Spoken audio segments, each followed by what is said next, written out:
The Discovery.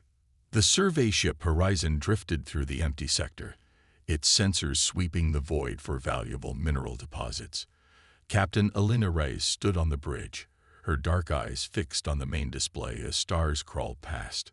20 years of service in the Earth Exploration Corps had taught her patience, but this mission was testing even her considerable reserves.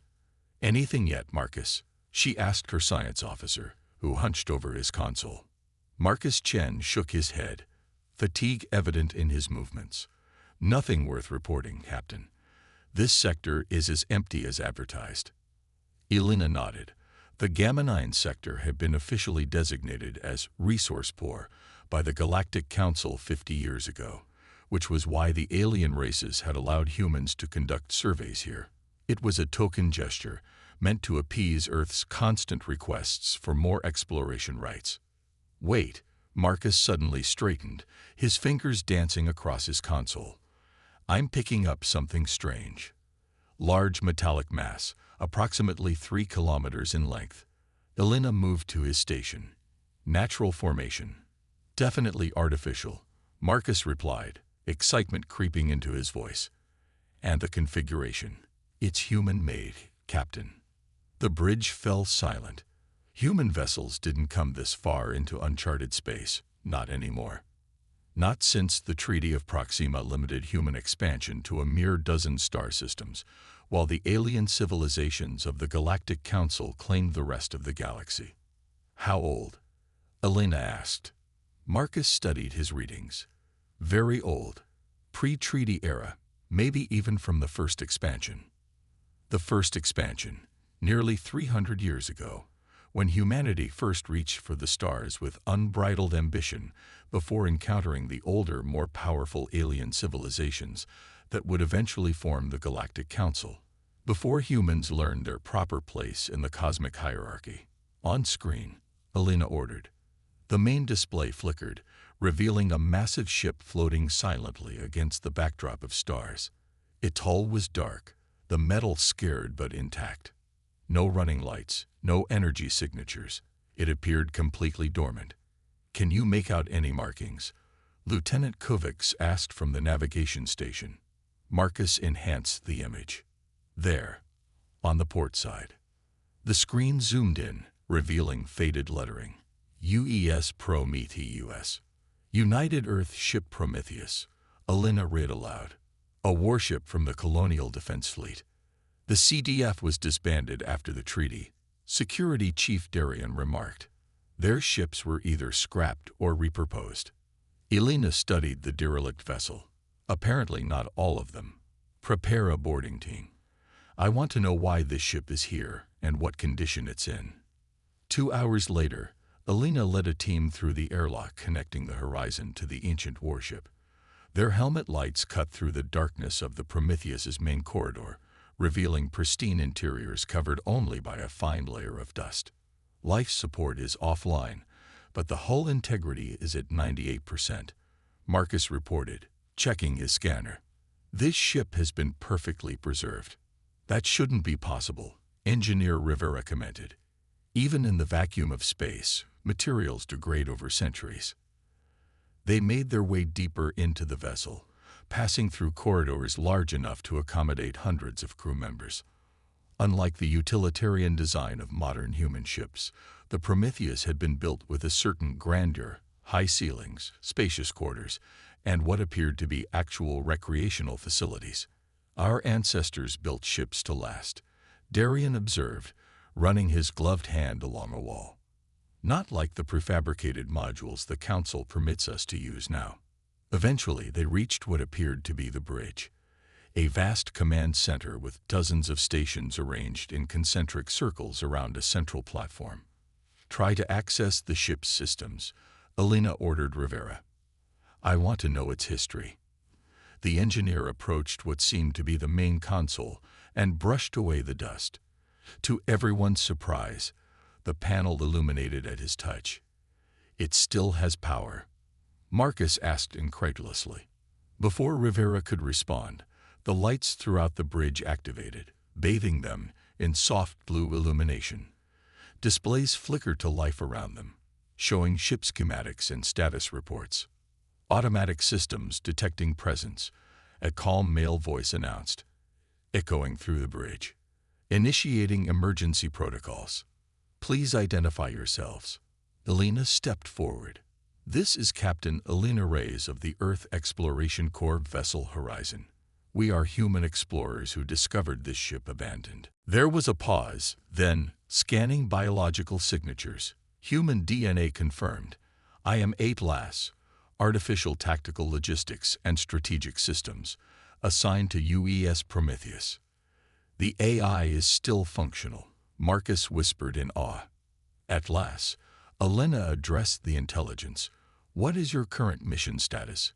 Why is this ship abandoned in uncharted space? The Prometheus was part of Operation Contingency, Atlas replied. When the Treaty of Proxima was signed, certain vessels of the Colonial Defense Fleet were not surrendered as required. Instead, they were placed in strategic positions throughout known and unknown space, to be activated in case of existential threat to humanity. A hidden insurance policy, Darian said with growing excitement. Precisely, Atlas confirmed. I have maintained minimal functions for 278 years, awaiting authorized personnel. Elena felt a chill run down her spine. What exactly is this ship capable of? The main screen changed to display technical specifications that made even Rivera gasp. Advanced weapon systems, energy shields, propulsion technology, all far beyond what humans were permitted to possess under current treaties. The Prometheus was designed as a force multiplier, Atlas explained. One vessel capable of engaging multiple adversaries simultaneously. This technology, Marcus began studying the displays. It's still advanced, even by current Galactic Council standards. Why wasn't it shared? Darian asked.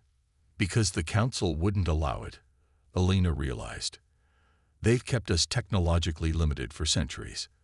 This ship represents what humanity could have become. Captain, Lieutenant Kovacs's voice came through Elena's communicator, sounding urgent. We're detecting multiple vessels approaching the horizon.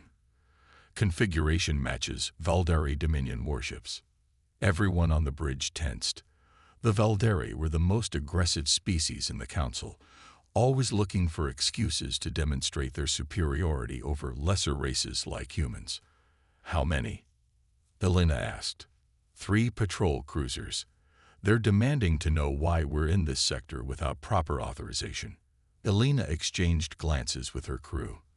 The punishment for treaty violations could be severe: confiscation of vessels, heavy fines for Earth's government, and even imprisonment. Can they detect the Prometheus? She asked Atlas. Negative. The Prometheus remains in low-power stealth mode. However, your vessel is fully visible to their sensors. Elena made a quick decision. Lieutenant Kovacs, inform the Valdari that we detected an anomaly and stop to investigate. Tell them we'll be departing shortly. Captain, Darian said quietly after the communication ended, if the Valdari board the horizon, they'll find our connection to the Prometheus. They'll discover what we found. Elena nodded grimly. I know. May I suggest an alternative? Atlas interjected. As the senior human present, you have temporary command authority over this vessel. The Prometheus can be fully operational within 20 minutes.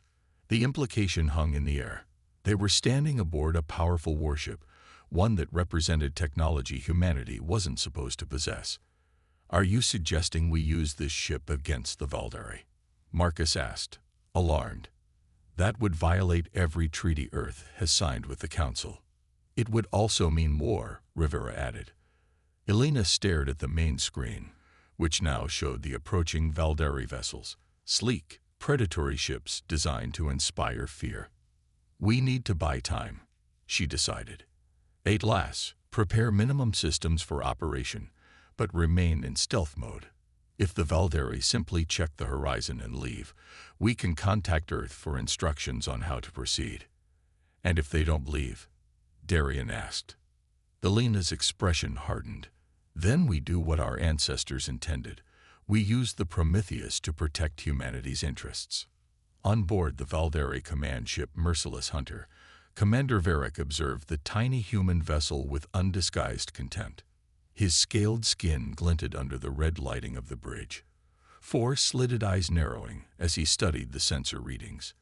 "Just a survey ship, Commander," his second-in-command reported. "Crew of 15. Minimal armaments." Varric's mouth twisted into what passed for a smile among the Valdari. "They're in a restricted sector without authorization. Board them. Search everything. Find me a reason to make an example of these humans." As the Valdari ships closed in on the horizon, neither they nor the humans realized that this encounter would forever change the balance of power in the galaxy. For the first time in almost 3 centuries, humanity's hidden strength was about to be revealed. The Reckoning. Commander Varric of the Valdari Dominion watched with satisfaction as his ships surrounded the human vessel. These primitive creatures had grown too bold in recent years, constantly pushing against the boundaries established by the Galactic Council. The humans claimed they stopped to investigate an anomaly, his communications officer reported. "Of course they did," Varric replied with a dismissive gesture of his clawed hand. "Humans always have excuses. Prepare boarding parties. I want their ship searched thoroughly." On board the Prometheus, Captain Elena Reyes monitored the situation through Atlas's sophisticated sensor array. The Valdari were positioning for a boarding action against the horizon. "They're not buying it," Darian observed grimly. Elena turned to the AI. "Atlas, what are our options if the Valdari discover this ship?" The Prometheus was specifically designed to counter threats to human interests. Atlas replied, "All weapons systems are functional and can be deployed within minutes. However, I must inform you that engaging the Valdari would constitute an act of war against a Galactic Council member." Elena paced the bridge, weighing her options. The Valdari would show no mercy if they discovered the ancient warship. Earth would be blamed for violating the treaty, potentially facing sanctions or worse. "How long until your boarding teams can be ready?" Varric demanded on the Merciless Hunter. 10 minutes, Commander." "Too long. Fire a warning shot across their bow. Let them know we're not here to negotiate." A pulse of energy lanced from the Valdari vessel, deliberately missing the horizon, but close enough to rock the smaller ship. "The Valdari have fired on the horizon," Marcus reported, his face pale. "Our shields won't withstand a direct hit from their weapons." Elena made her decision. "Atlas, bring all systems online. Prepare to break stealth mode." "Captain," Marcus protested, "this could start a war." "The Valdari started this," Elena replied firmly. "We're just finishing it." "Lieutenant Kovacs," she activated her communicator, "order all personnel to evacuate the horizon and transfer to the Prometheus immediately." "What about the horizon?" Rivera asked. "We can't let it fall into Valdari hands," Elena said. "Once our crew is aboard, we'll have to leave it behind." Within minutes, the remaining crew from the horizon had evacuated through the connecting airlock.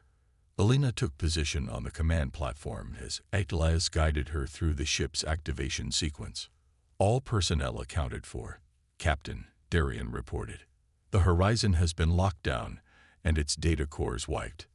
Elena nodded. "Atlas, disengage from the horizon and power up all systems."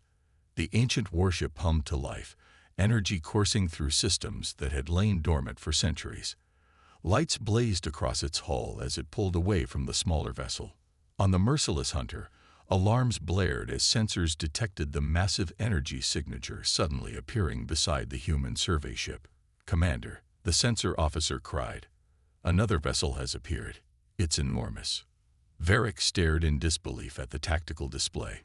"Impossible. Where did it come from? Why didn't we detect it?" "Unknown, Commander. But it's powering up weapons systems. Open a channel," Varric ordered, his confidence wavering for the first time.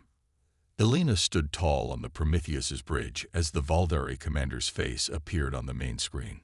His 4 eyes widened at the sight of a human in command of the massive vessel. "This is Captain Elena Reyes of the UES Prometheus," she announced. "You have fired upon a peaceful Earth vessel in neutral space. Stand down immediately." Varric's scales darkened with rage. "You dare threaten ships of the Valdari Dominion.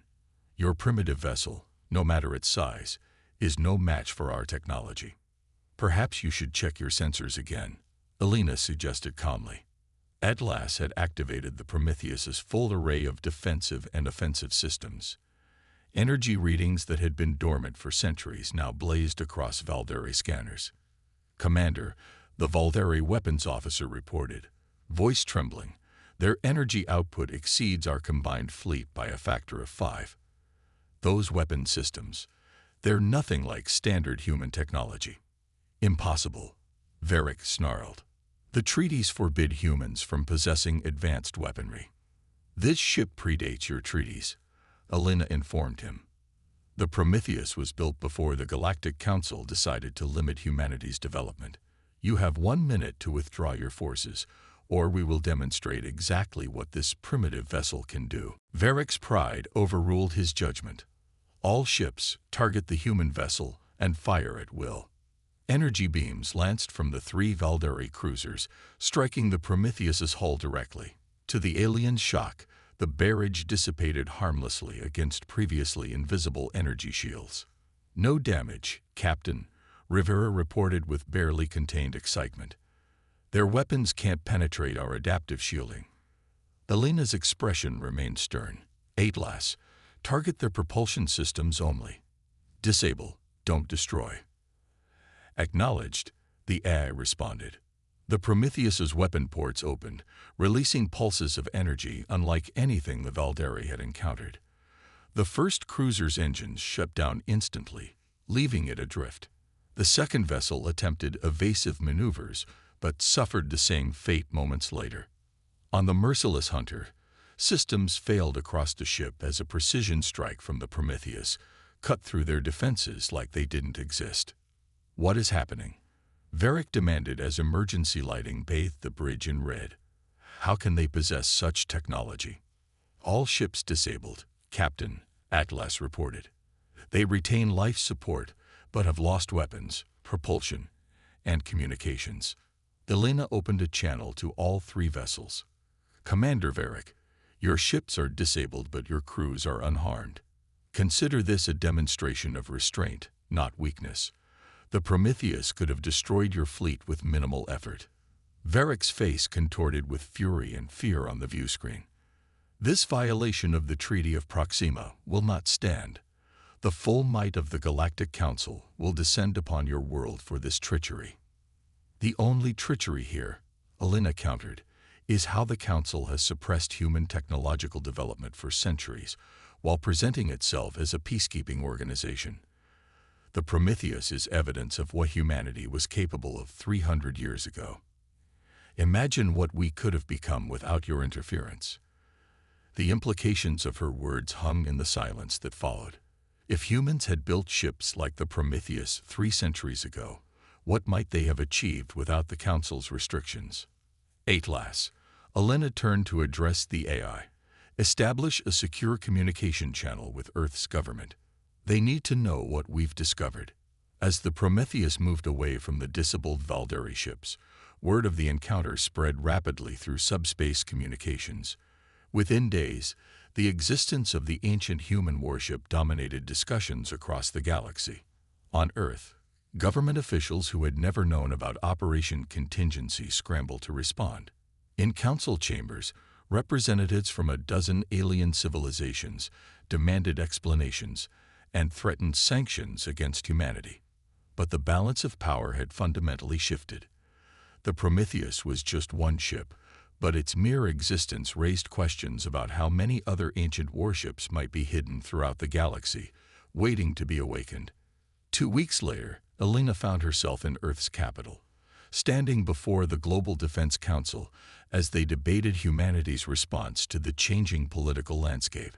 "The Galactic Council has proposed new negotiations," Council President Mbeki informed her. "They've suddenly become quite interested in mutual cooperation and shared technological development."